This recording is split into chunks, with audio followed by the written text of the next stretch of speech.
Hello students, welcome to Agmik Academy. I am your teacher for this lecture. Welcome to revision through MCQ discussion series, and we will be revising the complete concepts of the chapter along with MCQ discussion. Alright, topic for this lecture is some basic concepts of chemistry, and before we start with the questions, make sure you subscribe to the channel. It will help you to get the notifications for the upcoming videos and you can revise the topic even thoroughly. Got it? So, in this lecture, we will be taking up the mole concept in solution. Right? Some basic concept of chemistry chapter is popularly known as mole concept. And in the previous video, the meaning of mole you have learnt in terms of number, in terms of weight and in terms of volume. Now in this lecture we will be having discussion on mole concept in solution. I mean to say the concentration terms like molarity, molality and normality will be taken up. Concentration of solution is expressed in these parameters and they are used in each and every chapter of physical chemistry. And apart from that, the percentage of an element in a compound. For example, what is the percentage of sodium in NaOH, what is the percentage of oxygen in NaOH, what is the percentage of hydrogen in NaOH, how to calculate, and after that we will come to the empirical formula and molecular formula.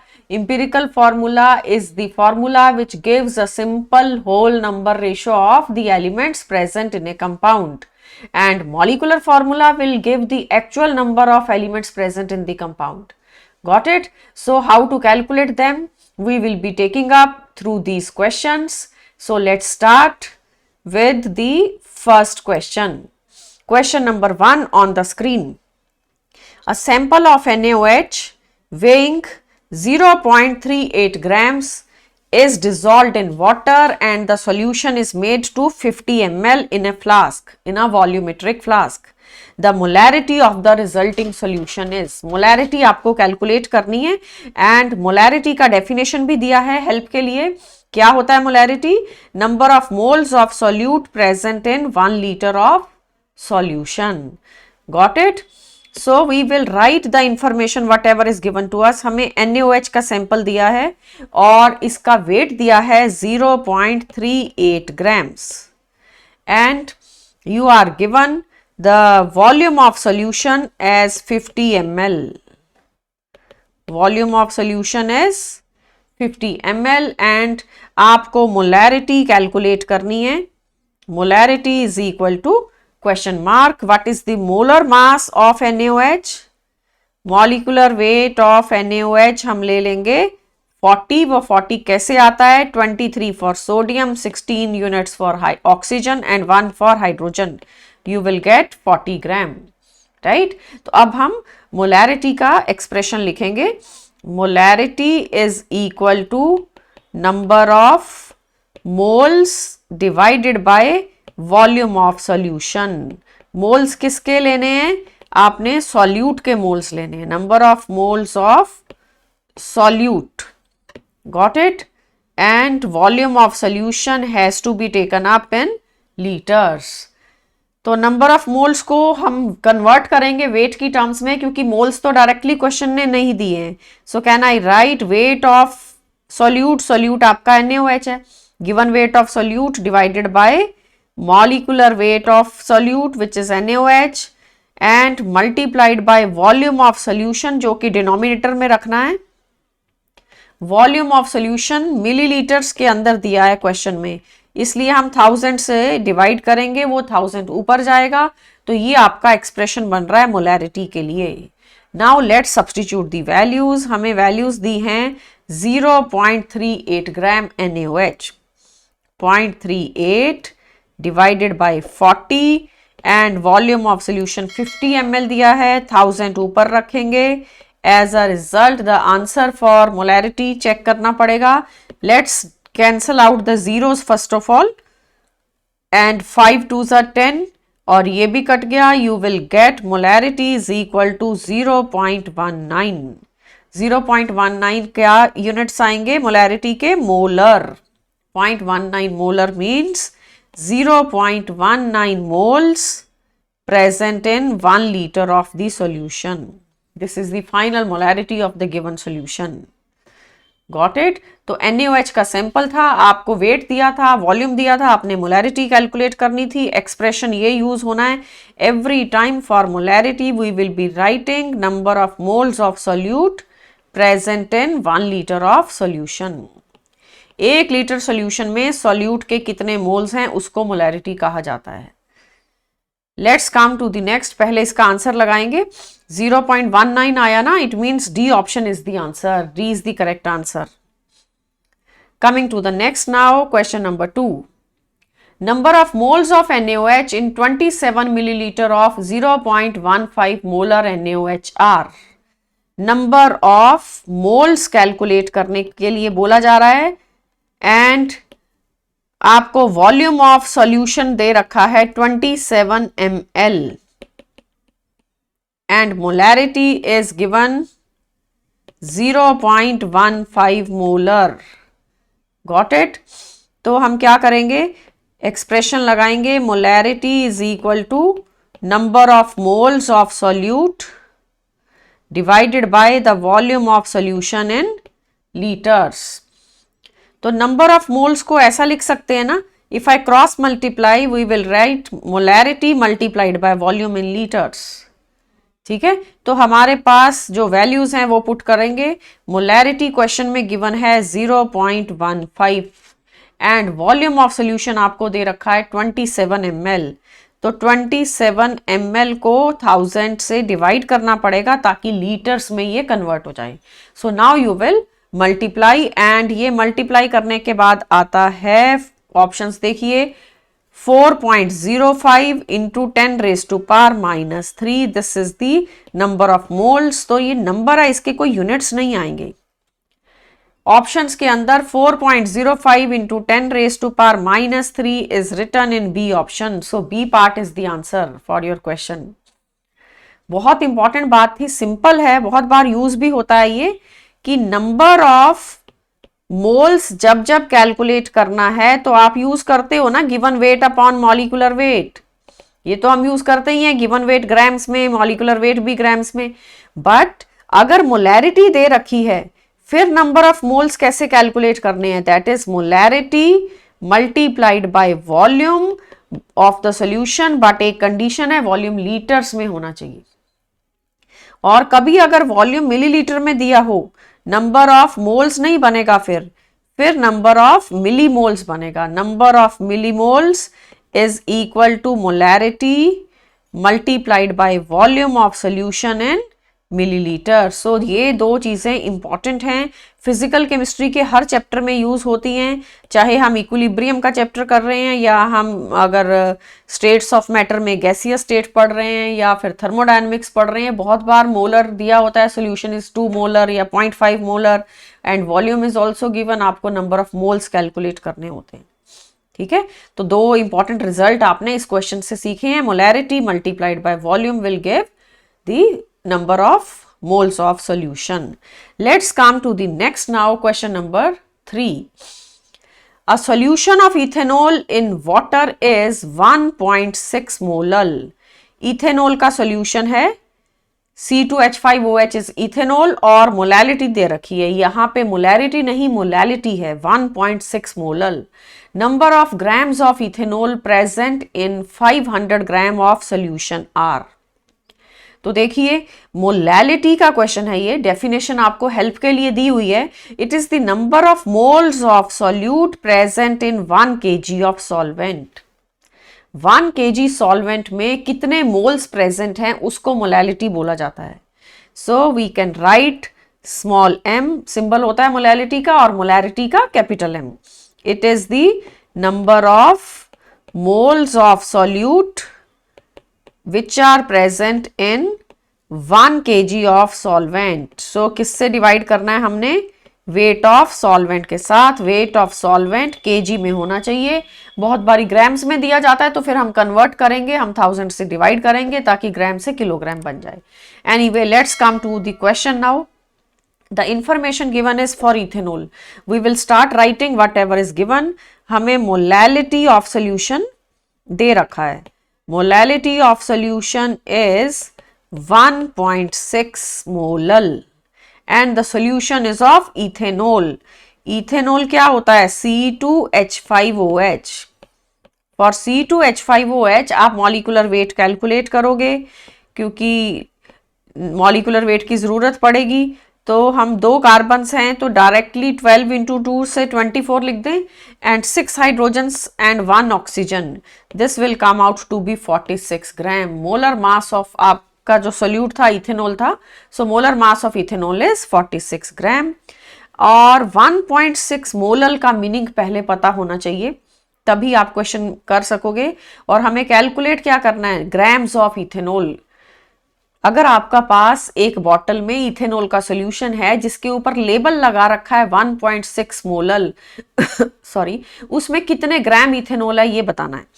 Grams of ethanol we have to calculate. So grams of ethanol is the question mark. और अब हम क्या करेंगे? पहले molality का meaning लिखेंगे। 1.6 molal means, जब तक ये मीनिंग नहीं पता है क्वेश्चन नहीं हो पाएगा। इसका मीनिंग है 1.6 mole of ethanol C2H5OH are present in 1 kg of solvent. 1 kg solvent में 1.6 मोल इथेनॉल प्रेजेंट है, ये मीनिंग। Got it? तो अब हम क्या करेंगे?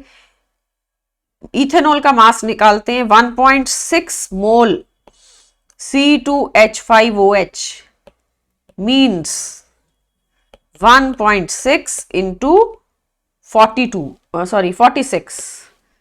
मोलर मास इसका 46 था ना, 46 से मैंने मल्टीप्लाई कर दिया क्योंकि मोलर मास 46 था, तो ये वैल्यू आ रही है 73.6 ग्राम्स। आफ्टर मल्टीप्लिकेशन आपको 73.6 ग्राम मिल जाएगा। ये सॉल्यूट का मास है। इथेनॉल हमारे क्वेश्चन का सॉल्यूट है और वाटर के अंदर इसको डिसॉल्व करके सॉल्यूशन बनाया हुआ है। Can I write now the mass of total solution is equal to, कैसे निकालते हैं सॉल्यूशन का मास? हम मास ऑफ सॉल्यूट के अंदर मास ऑफ सॉल्वेंट ऐड कर देंगे।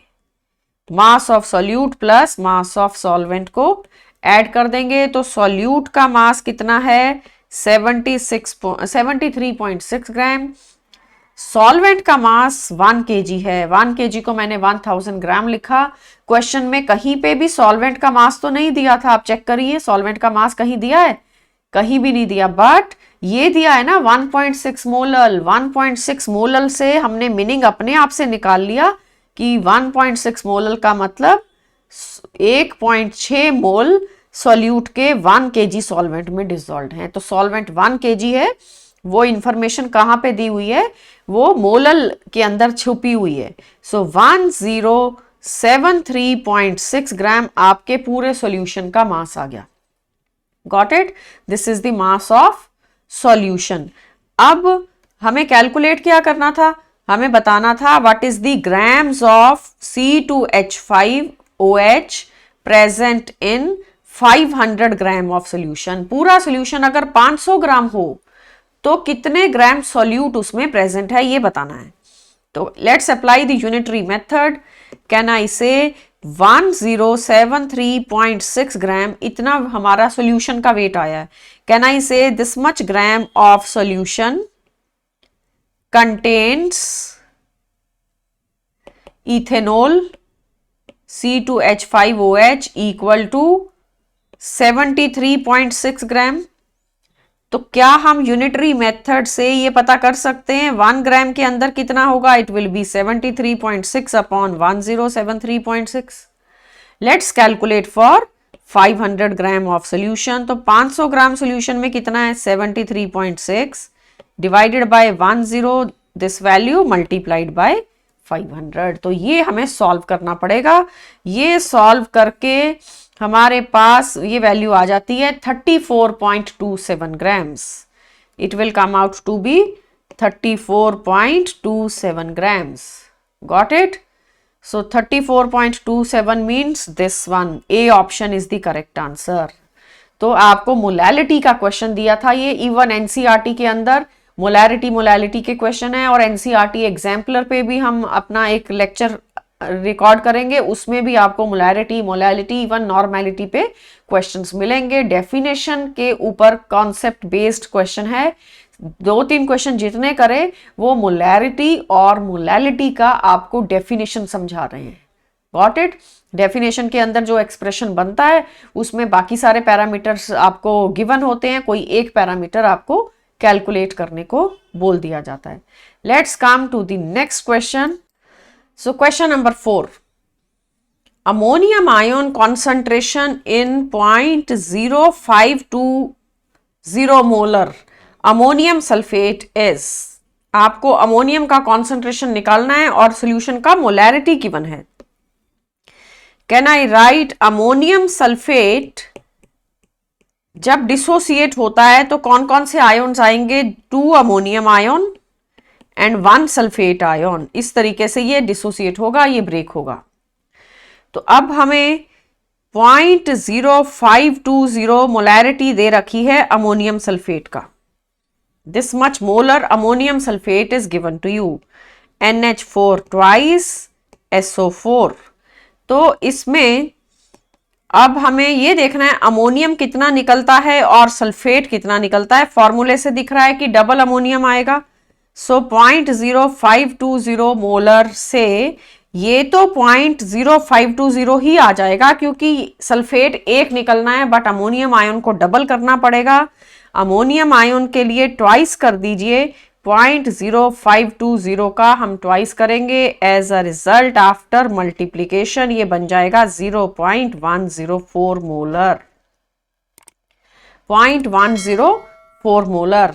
सो these are the various options. B option answer बन रहा है 0.104। ट्वाइस क्यों किया है? क्योंकि एक अमोनियम सल्फेट में से दो अमोनियम आयन थे और एक सल्फेट था। जैसे कि अगर आपको कभी क्वेश्चन में लेट्स से एल्यूमिनियम सल्फेट दे दिया, एल्यूमिनियम सल्फेट की मोलैरिटी हमें दे दी है X मोलर, तो इसको जब ब्रेक करेंगे तो यहां से 2 एल्यूमिनियम और 3 सल्फेट निकलने हैं आफ्टर डिसोसिएशन। X मोलर है तो it will give you 2x of aluminium and 3x of sulphate. तो जो भी मोलैरिटी होती है आयन्स को ब्रेक करना है पहले। अगर आयन्स का नंबर डबल है तो आप मोलैरिटी को डबल करिए, अगर ट्रिपल है तो आप ट्रिपल करिए, क्योंकि हमें मोलैरिटी गिवन है और आंसर भी मोलैरिटी में देना है। हमें किसका मोलैरिटी दिया था? अमोनियम सल्फेट का, और आंसर देना है अमोनियम आयन का molarity. Got it? So simple question but confusing हो सकता है। कई बार हमें लगता है कि ट्वाइस करना है या नहीं। बी केयरफुल, पहले सॉल्ट को ठीक से ब्रेक करो, जो भी आयन्स आते हैं अकॉर्डिंगली आपको ट्वाइस या थ्राइस करना है। Let's come to the next now, question number 5। We are given 40 ml of 1.6 molar HCl and 60 ml of 2 molar NaOH, they are mixed together। दो चीजों को मिक्स किया जा रहा है, एक HCl का सोल्यूशन और एक NaOH का solution. The molar concentration of hydroxide in the resulting solution is, this is to be calculated. देखिए, molarity on mixing of solution is to be calculated on mixing of 2 solutions। ये हमें calculate करने को कहा है। देखो सारी ऑप्शन मोलैरिटी में, आपको फाइनल आंसर मोलैरिटी में देना है। दो चीजें मिक्स हो रही हैं, कौन कौन सी? एक है HCl और एक है NaOH। जब कभी एक एसिड और एक बेस को मिक्स करते हैं तो हम क्या करते हैं? M1V1 minus M2V2 is equal to M3V3। This is the molarity of the mixture. If 2 acids are mixed, वो बाद में देखते हैं, अभी हम अपने क्वेश्चन को ही देखते हैं। एक एसिड और एक बेस का जो डेटा है वो नोट करेंगे। फॉर HCl ये इंफॉर्मेशन दी है, HCl के लिए 40 इंटू 1.6 दिया है ना, और NaOH का क्या वैल्यू दिया है? 60 into 2 molar. This was 60 ml and 2 molar. तो अब देखो टोटल सोल्यूशन का वॉल्यूम हो गया 100 ml and M3 is to be calculated. 40 plus 60 दो चीजें आपने मिक्स कर दी, एक ही बॉटल में आपने HCl और NaOH डाल दिया। पर देखिए ये है m इंटू वी, ये मोल्स है, अगर मैं मल्टीप्लाई करूं तो ये बनता है 6.4 और ये तो बन रहा है 120। आफ्टर मल्टीप्लीकेशन ये 6.4 नहीं, ये 64 बनेगा, it will come out to be 64।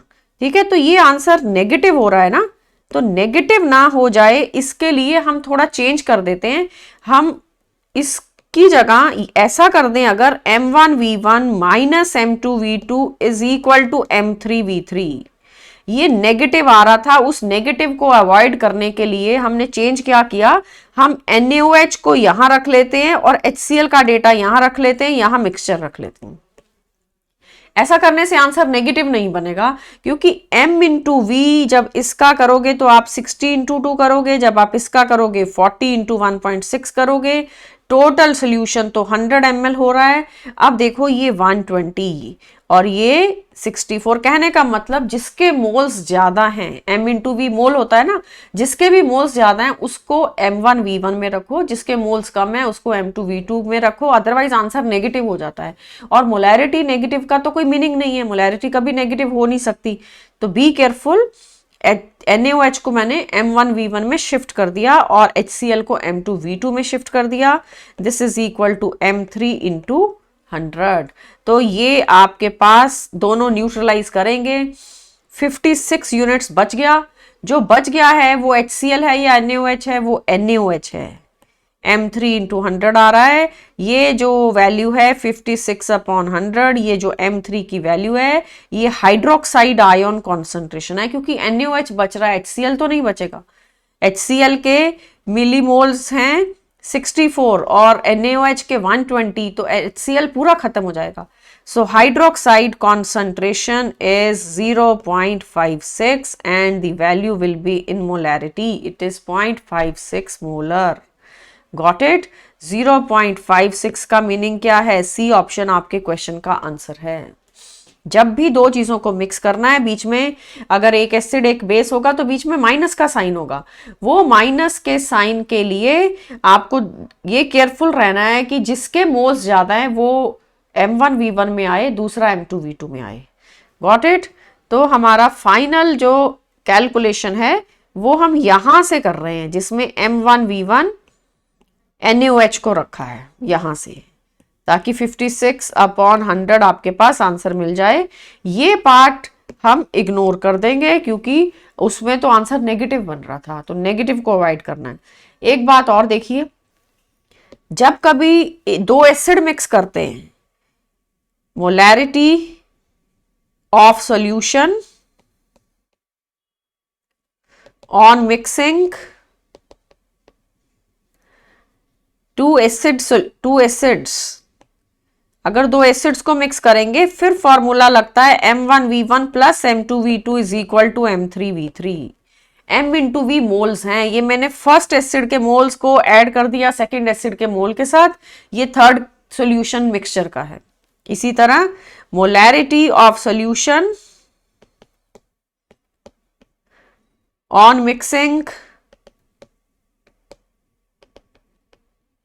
To bases, अगर कभी दो बेसिस को मिक्स करते हैं तो भी m1v1 plus m2v2 is equal to m3v3। जो आपने दो बेस लिए तो फिर जो m3 आएगा, m3 will indicate the hydroxide ion concentration. जब दो एसिड्स को मिक्स किया था तो m3 will indicate H+ concentration. हमारा क्वेश्चन में एक एसिड एक बेस दिया था, एक एसिड और एक बेस का मतलब है जो भी एक्सेस में होगा वो बचेगा। एक्सेस में NaOH था, NaOH के 120 मिलीमोल्स थे और HCl के 64 थे, तो जो बच रहा है वो NaOH है, इस वजह से वो हाइड्रोक्साइड कॉन्सेंट्रेशन को इंडिकेट करता है। अगर HCl बचा होता तो ये H+ होना था। सो इन 2-3 पॉइंट्स का ध्यान रखना होता है while doing the questions on mixing of two solutions, जो कि बहुत बेसिक लेवल क्वेश्चंस हैं। कभी ना कभी आपको इस तरीके से लैब के अंदर भी सॉल्यूशंस को मिक्स करना पड़ता है, तो नेट रिजल्टेंट सॉल्यूशन की मोलैरिटी कैलकुलेट करनी पड़ेगी। Let's come to the next now, question number 6। We have to find out the volume of 0.3 molar sulphuric acid required to neutralize exactly 200 ml of 0.5 molar NaOH. आपको NaOH solution given है और sulphuric acid solution given है। दोनों के लिए हम equation लिखेंगे, एक तरफ NaOH और एक तरफ H2SO4 and we are given the values. Molarity for sulfuric acid is given. H2SO4 का मोलैरिटी है 0.300 मोलर। तो अब वॉल्यूम हमें नहीं पता इसका वॉल्यूम हमारे लिए क्वेश्चन मार्क है और NaOH का डेटा गिवन है। Molarity of NaOH is 0.500 molar and volume of NaOH is 200. This is in milliliters. तो देखो एक बात का ध्यान रखिए, सल्फ्यूरिक एसिड डाई बेसिक है। जब सल्फ्यूरिक एसिड डिसोसिएट करेगा डबल डबल H प्लस निकलेगा। सल्फ्यूरिक एसिड की डिसोसिएशन से 2H पॉजिटिव आएंगे, एक सल्फेट आएगा और हमें मोलैरिटी को डबल करना पड़ेगा ताकि H प्लस निकल सके अल्टीमेटली। तो H प्लस और OH का रिएक्शन होना है ना। हमारा रिएक्शन ये है, sulphuric acid and NaOH they will combine to give Na2SO4 and water। तो NaOH के 2 मोल यूज होंगे, कहने का मतलब it is 2H plus and 2OH negative, the product will be 2 mole water।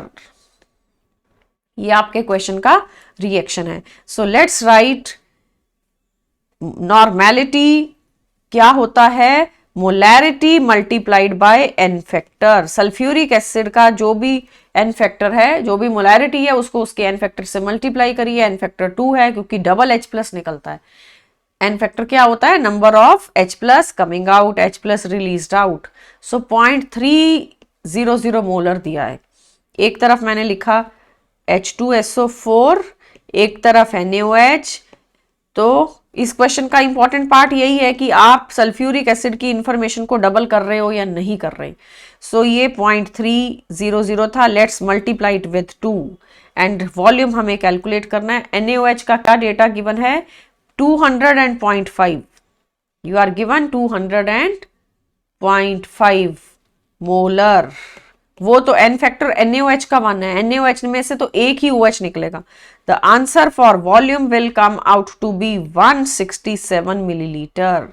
After multiplying and dividing आपके पास 167 millilitre का volume आ जाएगा। तो इंपॉर्टेंट पार्ट ये था कि डाई बेसिक और मोनोबेसिक का टाइट्रेशन आपको दिया है। सल्फ्यूरिक एसिड डाई बेसिक है, उसको हमने डबल करना है, ये मेन बात। Let's come to the next now. Question number 7. Seventh question is the number of milliliters of 0.25 molar HBr. HBr is given 0.25 required to neutralize 100 ml of barium hydroxide which is 0.125 molar. अब HBr तो monobasic है but barium hydroxide अब die basic है। अब आपको फिर से volume ही calculate करना है। मिलीलीटर वॉल्यूम ऑफ HBr हमें कैलकुलेट करना है और ये मिलीलीटर में कैलकुलेट करना है। और molarity is given which is 0.25 and then you are given barium hydroxide also. Barium hydroxide का वॉल्यूम है 100 ml और उसका भी मोलैरिटी गिवन है 0.125। इसके लिए भी हाइड्रोक्साइड को डबल करना पड़ेगा। HBr प्लस बेरियम हाइड्रोक्साइड जब ये कंबाइन करेंगे तो प्रोडक्ट आएगा barium BaBr2, barium bromide and water. Water के 2 मोल, तो मतलब एक बेरियम हाइड्रोक्साइड के साथ 2 HBr का रिएक्शन होगा क्योंकि बेरियम हाइड्रोक्साइड इस तरीके से ब्रेक होता है ना। बेरियम हाइड्रोक्साइड में से एक बेरियम और 2 हाइड्रोक्साइड आने हैं और दोनों हाइड्रोक्साइड की हमें जरूरत है रिएक्शन में। So let's write M1V1 is equal to M2V2। एक तरफ डेटा रहेगा HBr का और एक तरफ डेटा रहेगा बेरियम हाइड्रोक्साइड। HBr का इंफॉर्मेशन क्या है, 0.25 मोलर और वॉल्यूम हमें कैलकुलेट करना है।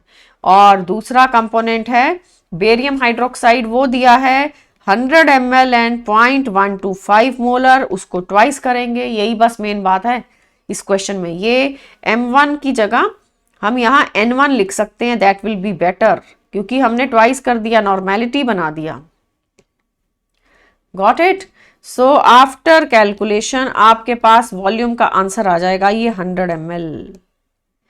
ये 0.125 का डबल करोगे तो 0.25, सो 0.25 कैंसिल हो गया, लेफ्ट पे भी राइट पे भी। 100 ml हमारे सोल्यूशन का वॉल्यूम जो कि HBr का यूज होना है। 100 ml का क्या मीनिंग है? D is the correct option. Got it?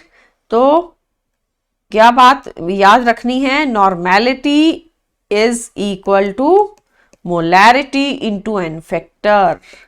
जब जब कभी कोई डाई बेसिक एसिड या डाई एसिडिक बेस पे क्वेश्चन आएगा तो आपको नॉर्मेलिटी में क्वेश्चन करना है, ना कि मोलैरिटी में। ठीक है, NaOH का तो एन फैक्टर 1 है, वहां तो आप चाहे नॉर्मेलिटी बोल दो चाहे मोलैरिटी बोलो, दोनों की वैल्यू 1 सेम आएगी। पर सल्फ्यूरिक एसिड है या बेरियम हाइड्रोक्साइड है या कैल्शियम हाइड्रोक्साइड है तो डबल करना है, सो नॉर्मेलिटी में लेके आइए। Got it? Answer is D part. Coming to the next now, question number 8. 5 ml of 1 normal HCl and 20 ml of N/2 normal sulfuric acid, 30 ml N/3 normal HNO3, they are mixed together and solution is made 1 liter. तीन चीजों को mix कर रहे हैं पर तीनों acids हैं तो आपको प्लस प्लस के साइन लगाने हैं, माइनस के नहीं। अगर एक एसिड एक बेस होता है तो माइनस लगता है। सो we will write N1V1 plus N2V2 plus N3V3 is equal to N4V4। हमारे पास 1 के अंदर हम HCl का डेटा लिखेंगे, 2 में हम लिखेंगे सल्फ्यूरिक एसिड का, 3 में HNO3 का और टोटल मिक्सचर हम 4 में लिखेंगे। So we will have 5 into 1, N means 1 normal. ठीक है, sulphuric acid is 20 into 1/2, N/2 दिया था ना, N/2 का मतलब क्या है? आप 1/2 ले लोगे, 1/2 नॉर्मल। नेक्स्ट वैल्यू हमें लेनी है HNO3 की, 30 ml, N/3 मतलब 1/3 नॉर्मल। एंड टोटल सोल्यूशन अब 1 लीटर बना दिया गया है। 1 लीटर बनाने का मतलब आप इसको 1000 पे ले आइए। N4 is to be calculated, ये आ गया 5, ये आ रहा है 10 और ये आ रहा है 10। This is N4 into 1000। N4 H plus को इंडिकेट करेगा, तीनों को मिक्स किया है आपने। So this is 25 divided by 100 is equal to N4। Can I say it is 1/40? After dividing you will get here 1/40 and this is the value of N4. Hence, the normality of resulting solution is 1/40 normal. 1/40 normal. Got it?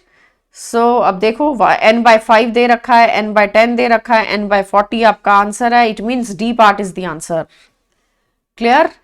तो solutions को mix कर रहे हैं, resulting solution का normality कभी molarity calculate करने को बोला जाता है। Let's come to the 9th question now. Very simple and important question. 6.02 into 10 raised to power 20 molecules of urea are present in 100 ml of the solution. Concentration of solution is, मतलब कि answer molarity में देना है, सब option molarity के अंदर है, आपको कॉन्सेंट्रेशन सोल्यूशन की कैलकुलेट करनी है। कीप इन माइंड, मोलैरिटी की टर्म्स में आंसर देना है तो मोलैरिटी का डेफिनेशन यूज करेंगे, number of moles of solute present in 1 litre of the solution. तो पहले तो नंबर ऑफ मोल्स भी देखना पड़ेगा, वो भी गिवन नहीं है। नंबर ऑफ मोल्स हम कैसे निकालेंगे? यूरिया के ऊपर क्वेश्चन है। Number of moles is equal to given number divided by Avogadro number. कितना नंबर दे रखा है? 6.02 into 10 raised to power 20 is given तो हम इसको एवोगैड्रो नंबर से डिवाइड कर देंगे, डिवाइड करेंगे तो ये मोल्स बन जाएंगे 10⁻³ मोल्स आ गए। और वॉल्यूम चाहिए, वॉल्यूम 100 ml गिवन है, volume of solution is given 100 ml, इसको भी कन्वर्ट करना पड़ेगा लीटर्स में। तो अब देखिए molarity is equal to number of moles upon volume of solution in litres. तो ये आ गया 10⁻³ अपॉन 100 को डिवाइड करेंगे 1000 से। तो after calculation, after multiplication and division आपका आंसर आ रहा है 10⁻² मोलर।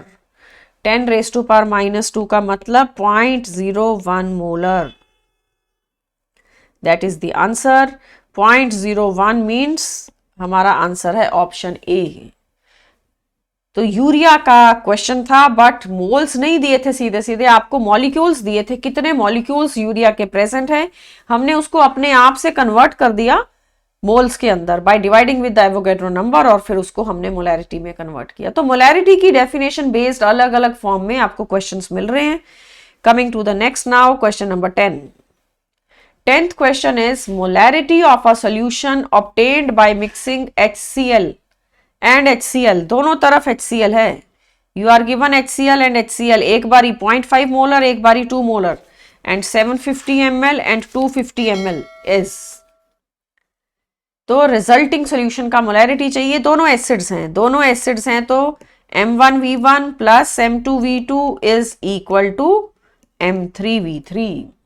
तो अब हम वैल्यू लेके 750 ml और 0.5 मोलर, दूसरे वाला 2 molar and 250, net solution 750 plus 250 मतलब 1000 हो गया ना, 1000 ml। रिजल्टिंग सोल्यूशन का मोलैरिटी इस तरीके से निकल आएगा, जो M3 है वो H प्लस को इंडिकेट करता है। तो आप इनको मल्टीप्लाई करिए, 0.5 है, 0.5 इंटू 750, एज अ रिजल्ट ये आ जाएगा 375, ये आ रहा है 500, 250 into 2 is 500, M3 into 1000, 875 is coming on the left hand side. So your answer for M3 is 0.875 molar.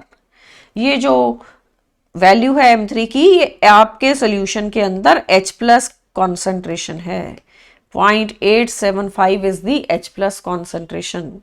Got it? So हमारा आंसर बनता है option C. C option is the answer. Coming to the next now. Now we have questions on empirical formula calculation. Question number 11th. An element A is tetravalent and the other element B is divalent. Formula of the compound formed from these elements will be, you are given A tetravalent. Tetravalent का मतलब A के ऊपर +4 charge, and the B is divalent, B के ऊपर charge है 2 negative. तो आप क्या करोगे, आप दोनों को पहले चार्ज के साथ साथ लिखेंगे, फॉर्मूला बनाएंगे जब कंपाउंड का, तो क्रिस क्रॉस मेथड यूज करते हैं।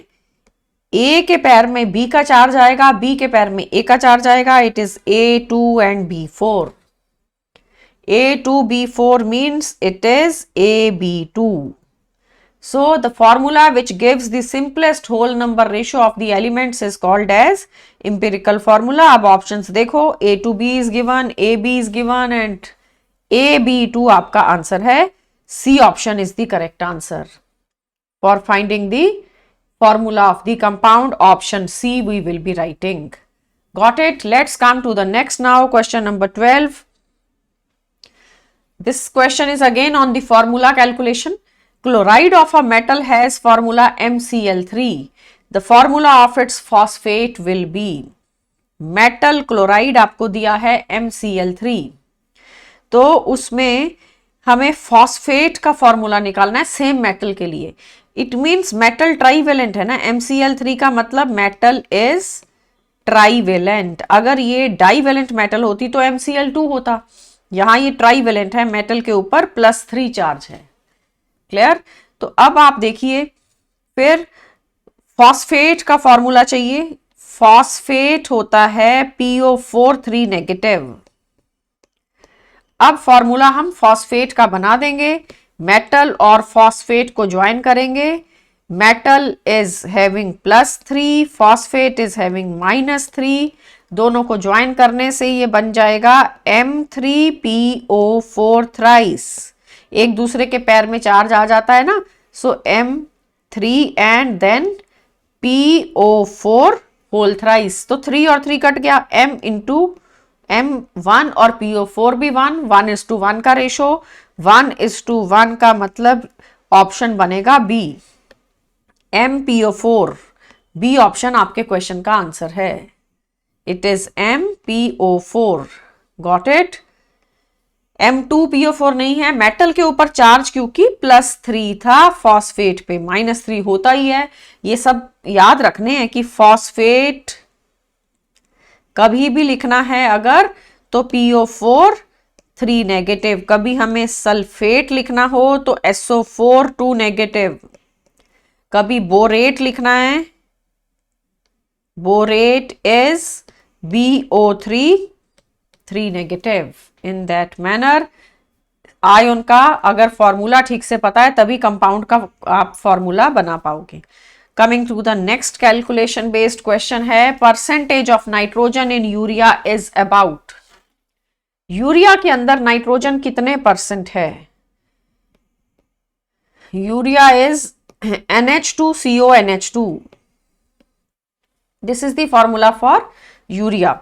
तो नाइट्रोजन के 2 एटम दिख रहे हैं, 2 एटम है नाइट्रोजन यहां पे और यहां पे, और नाइट्रोजन का एटॉमिक मास चाहिए, यूरिया का मॉलिक्यूलर मास चाहिए। किसी भी एलिमेंट की परसेंटेज अगर निकालनी है, percentage of an atom in A compound,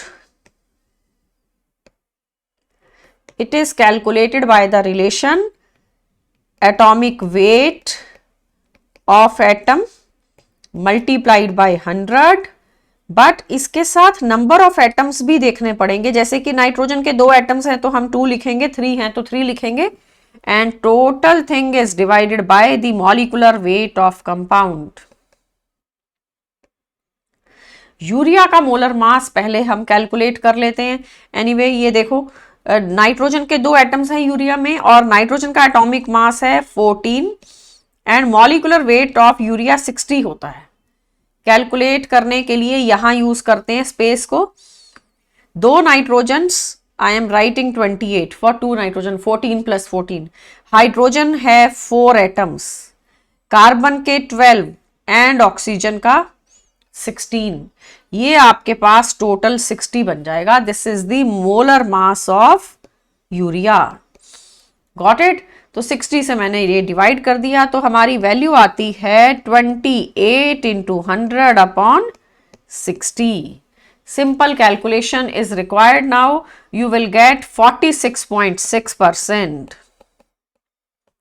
This is the percentage of nitrogen in urea. 46.6% का मतलब है बी ऑप्शन आपका आंसर। बहुत इंपॉर्टेंट है इस तरह के क्वेश्चन जहां परसेंटेज कैलकुलेट करनी होती है। इंपॉर्टेंट पार्ट इसके अंदर था नंबर ऑफ एटम्स, फिर atomic weight of that element, उसके बाद आप 100 न्यूमरेटर में रख के डिवाइड कर दोगे with molecular weight of the compound. Clear?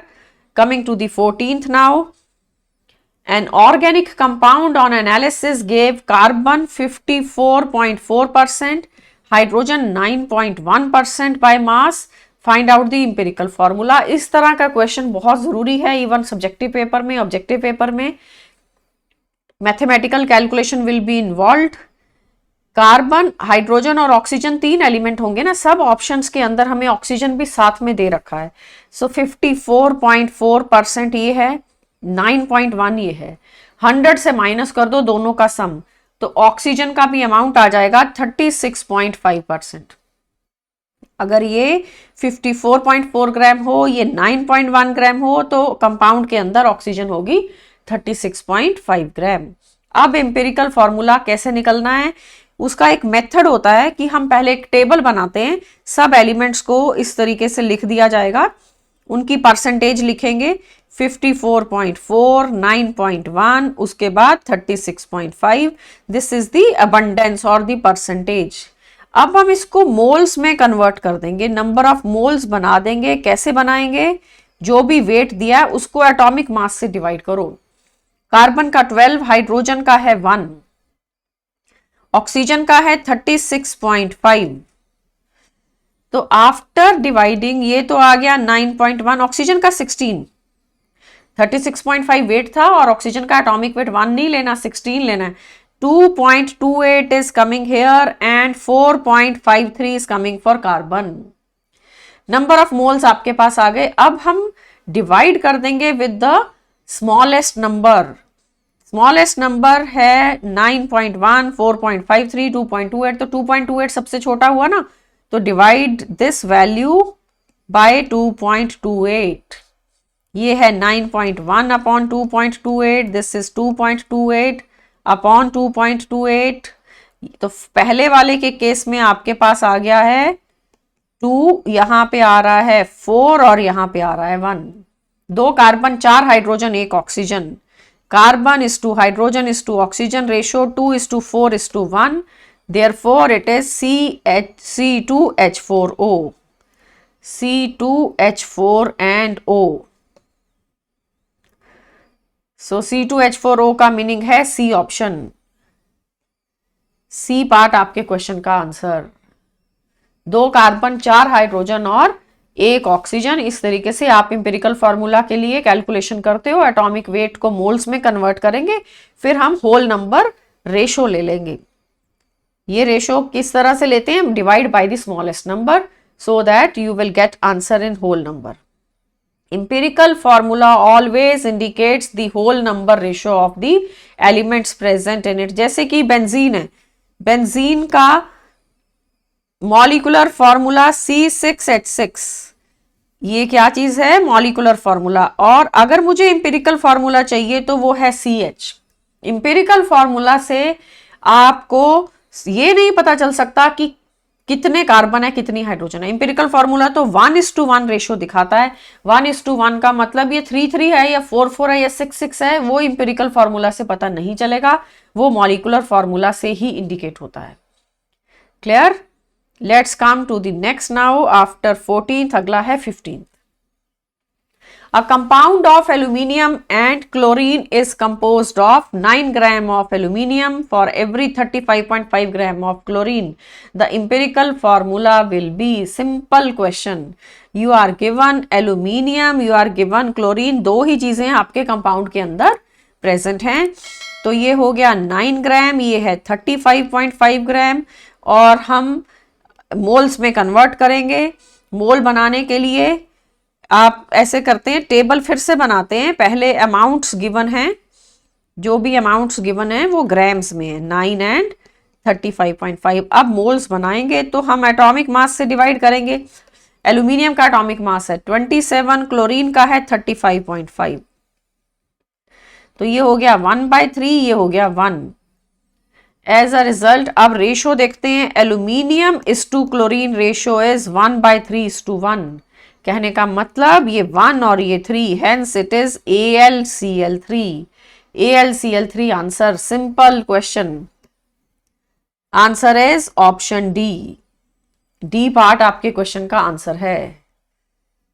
ठीक है, तो मोल्स बनाने से आपको होल नंबर रेशो मिल जाता है। हो सकता है वो फ्रैक्शन में आए, जैसे पहले फ्रैक्शन में आ रहा था 1/3, एक तरफ दूसरी तरफ 1, तो हमने इसको होल नंबर बनाने के लिए 3 से मल्टीप्लाई किया, तो 1:3 आपके पास वैल्यू आ गई। Let's come to the next now.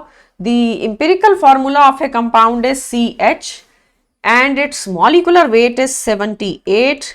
The molecular formula of the compound will be, empirical formula CH दिया है, तो can I calculate empirical formula mass?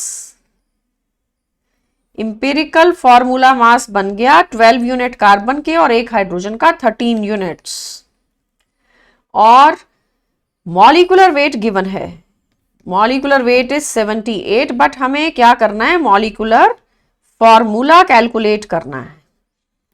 Molecular formula is equal to the question mark, ये आपको calculate करना है। तो एक हम रिलेशन लगाएंगे, we will calculate the value n. N is an integer which is a ratio of molecular mass divided by the empirical formula mass. Molecular mass को empirical formula mass से डिवाइड कर देंगे। ये दे रखा था 78 और ये दे रखा है 13। 78 को आप 13 से डिवाइड करोगे 6 आ जाएगा। Hence, molecular formula is equal to n into empirical formula. n into empirical formula, तो ये हो गया 6 multiplied by CH. empirical formula CH था तो ये बन गया C6H6. In this way आप molecular formula calculate करते हो. We can mention here clearly that this is molecular formula. तो सिंपल चीज है कि आपको इंपेरिकल फार्मूला दिया है तो मॉलिक्यूलर फार्मूला में कन्वर्ट करने के लिए ये इंटीजर की जरूरत पड़ती है। वो एक रेशो है जो कि molecular mass divided by empirical formula mass से आपको मिलती है। इन दिस वे CH था इंपेरिकल फार्मूला और मॉलिक्यूलर फार्मूला बन गया C6H6। डी ऑप्शन आपके क्वेश्चन का answer. Coming to the next now, question 17th. Two elements A and B with atomic mass 75 and 16, they combine to yield a compound. Percentage by mass of A in the compound was 75.08 and formula आपको calculate करना है। formula of the compound is, तो यहाँ पे हमें atomic mass दिए और उनकी परसेंटेज भी दी है। एक का परसेंटेज दिया है, दूसरे का हम कैलकुलेट कर लेंगे बाय सब्ट्रैक्टिंग फ्रॉम 100। तो ये स्टार्ट करते हैं लिखना। A is given to us 75.08%, मतलब ये आप ले लो 75.08 ग्राम। तो B कितना हो जाएगा, 100 माइनस 75.08, ये हो गया 24.92 ग्राम। ठीक है। मॉलिक्यूलर वेट एक का 75 और एक का 16 दिया। Atomic weight, atomic mass of A is given to us 75 and atomic mass of B is given how much, 16। वही मेथड लगेगा, हम परसेंटेज को मोल्स में कन्वर्ट करेंगे। टेबल बनाते हैं, इंपेरिकल फॉर्मूला के लिए हर बारी टेबल बना दिया जाता है। एक तरफ ए लिख दिया, एक तरफ B. This is 75.08 and 24.92 divide by the atomic mass, ये है 24.92 डिवाइडेड बाय 16। मोल्स बनाने के लिए हमने इस तरीके से डिवाइड किया, तो ये तो अप्रोक्सीमेटली 1 ही आ गया ना। 75.08 upon 75, let's take it 1। The other one is 1.55, 1.55। तो अब रेशो ले लेंगे। Let's convert it into whole number ratio. उसके लिए हम क्या करेंगे, 2 से मल्टीप्लाई करते हैं। इसको 2 से मल्टीप्लाई करिए, इसको भी 2 से मल्टीप्लाई करिए। तो A का वैल्यू आ रहा है 2 और B का आ रहा है 3.1। सो होल नंबर रेशो लेना है। 3.1 को आप 3 रख लीजिए। It is 2:3। As a result A2B3 is the formula. It is A2 and B3. That is the formula of the compound. तो परसेंटेज A का था, B का था, दोनों के एटॉमिक वेट हमारे पास गिवन थे। हमने रेशो लिया, मोल बनाने के बाद आपने रेशो लिया, तो it is A2B3। Got it. तो empirical formula based question, percentage के क्वेश्चंस, ये हमारे चैप्टर का मेन टॉपिक है। सारे कॉन्सेप्ट एटॉमिक मास से रिलेटेड हैं। Move on to the next question now. Question number 18।